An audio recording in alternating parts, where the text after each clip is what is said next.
আসসালামু আলাইকুম বন্ধুরা। আজকে রান্না করবো। এই জায়গায় ছাগলের গোস্ত আছে, এই যে ছাগলের গোস্ত আপনাদের সাথে একটু শেয়ার করি। এটা ম্যারিনেট করে রাখছিলাম। এটা মানুষ তো কম, এলাকা অল্প করে রান্না করতেছে।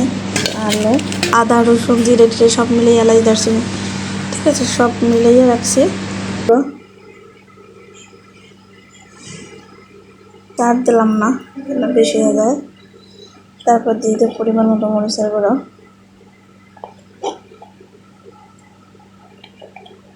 একটু জালটা একটু বাড়াইয়েই দিই। তারপর লবণ, বোতল দিয়ে দিই। এবার আমি ভালো করে মাখাই। এখন তো আপনারা স্বাদ হইব, তো আপনারা বেশি বেশি করে কমেন্ট করবেন, তাইলে স্বাদ হইবে। লাইক করবেন, তাইলে আরও বেশি মজা হইবে, ঠিক আছে। বেশিরভাগ জায়গায় গরুর গোস্ত, ছাগলের গোস্ত এভাবে মাখাইয়ে রান্না করে। আমার দেশে এরকম করে মাখাইয়ে রান্না করে। আমার মায়ের বেশিরভাগ সময় এভাবেই রান্না করে।